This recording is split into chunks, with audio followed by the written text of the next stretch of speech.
Okay, so good morning, everyone. So today our topic is about Cyber Prevention Act of 2012 or RA 10175. No, this public Republic Act represent the Philippine government landmarks, legislative response to the growing threats emerging from digital technologies, online platforms, and interconnected networks. This law enacted to protect individuals, institution, and the state from cyber-enabled offenses. So the law establishes a comprehensive framework defining punishable acts, prescribing penalties, and outlining mechanism for investigation, enforcement, and jurisdiction. So it is essential to emphasize that this law emerged at a time when the Philippines was rapidly responding or expanding its digital footprint, making it vulnerable to offenses such as hacking, identity theft, online fraud, cyber sex operation, and digital libel. No?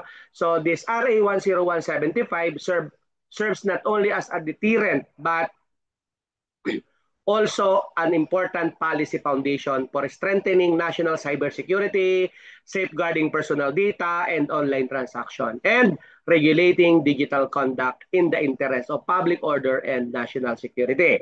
Again, the Cybercrime Prevention Act categorized cybercrimes into three major classification. Number one, offenses against the confidentiality, integrity, and availability of computer data and systems. Number two, computer-related offenses. And number three, content-related offenses. So the first category addresses unauthorized access, illegal interception, data interference, device misuse, and system interference.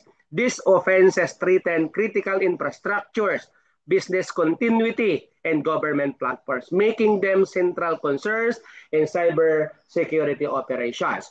The second category includes computer-related perjury, fraud, and identity theft.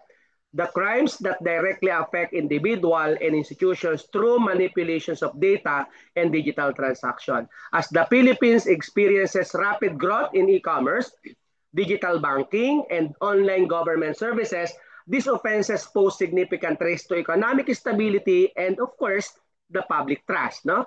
And the third category addresses harmful online content, including cybersex, child pornography, and libel.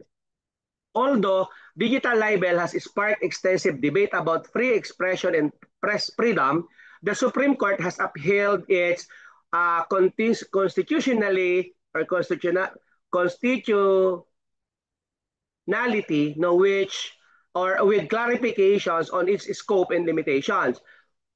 We highlight the importance of understanding this legal debate as it reflects the ongoing tension between protecting individuals from online harm and preserving democratic freedoms.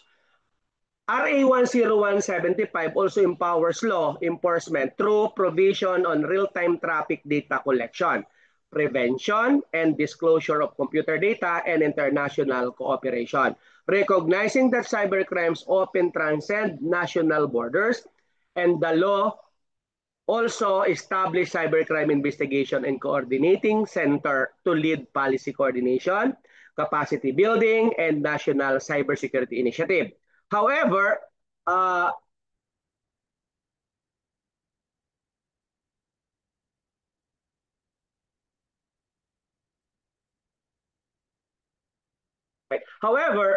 implementation, no, uh, challenges remain. No? Limited digital forensic capabilities, no, especially in our country, no? Lack of trained personnel. That's why our BS Computer Science student, no, specialization is cybersecurity, because right now we have a lot of vacancy, no, when it comes to digital forensic, cybersecurity staff or officials, no, and slow case disposition and jurisdictional complexity hinder full enforcement. Additionally, public awareness, no, of or public awareness gaps, no, especially in rural and underserved communities, no, leave many individuals vulnerable to scams, harassment, and exploitation. Despite these challenges, the law's existence has significantly strengthened the Philippines' cybersecurity posture and has encouraged institutions, including the schools, businesses, and government agencies, to adopt safer, more responsible digital practices. Uh, some example, of course, is the online scam and investment fraud. No? We are aware with the Budol online and e-wallet fraud. No? Uh, Online scammers use fake Facebook pages, marketplace listings, or impersonation to deceive victims into sending money through GCash, Maya, or bank apps. Let's say, for example, 2023 to 2024 cases, no, multiple victims reported losing 10,000 to 100,000 to fake iPhone resellers who disappear after payment. No? We are also aware with Kappa Community Ministry scam into 2019. Although not purely digital, much of its recruitment and promotion occurred online. Take note, billion of pesos were collected through Facebook live stream, promising 30% donation return, a typical Ponzi scheme. Another is hacking and unauthorized access. Way back 2016, the COMELEC data breach. Tinawag siyang COMELEC, yung LEC na EAK. No? This is one of the biggest government data breaches in the Philippine history. No? Anonymous Philippine hacked COMELEC's website and leaked personal data of 55 million voters, no? Including fingerprints and passport information. Take note of that. No? Violators were charged under RA 10175 for illegal access and data interference. Another, of course, I know, baka narinig nyo to, LTO and PhilHealth website attacks. No? The LTO website experienced breaches where attackers defaced pages. No? In 2023, the PhilHealth system was ransomware attacked by the Medusa group, no, compromising sensitive patient and employee data. Another, of course, is the cyber libel. Yung mga post kayo ng post sa Facebook. Rappler CEO Maria Risa and writer Reynaldo Santos Jr. were convicted of cyber libel for a 2012 article updated in 2014. This case drew international attention and highlighted debates on free speech and accountability online. And right now, no, cyber sex trafficking, no? Olongapo, Cebu, Pampanga cyber sex dens, no? Multiple raids, no, by NBI, PNP, and the International Justice Mission found cases where children were exploited through live stream shows for foreign clients. Now, Philippines is considered a global hotspot for online sexual exploitation of children due to poverty and high internet use. Okay? Another is mother selling her own children online. 2018, no, a Filipina mother from Negros Occidental was arrested after selling explicit live stream access of her minors via social media and PayPal transfer. Another, of course, is the identity theft and account takeover, yung SIM swap fraud. The criminals obtain a replacement SIM from telcos to hijack the victim's mobile number. Once successful, they reset password in GCash, Facebook, email, and banking apps. Victim reports losing 20,000 to 200,000 per person. Another is social media impersonation. Fake profile used to solicit money or access a person's friend network. Often used in romance scams or blackmail. No?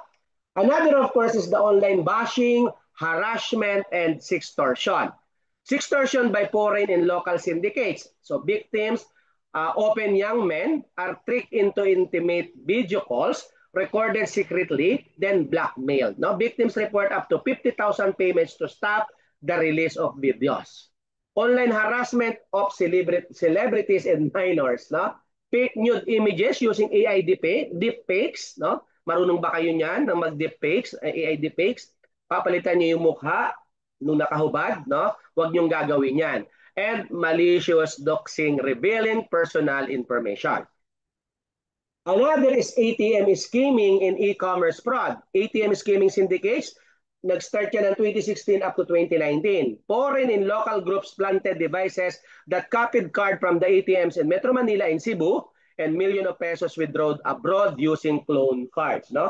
Papalitan niya ng, ng chips doon sa loob ng ATM. So pag insert niyo ng card, nakukuha yung password na ini-input ninyo direct sa kanilang system.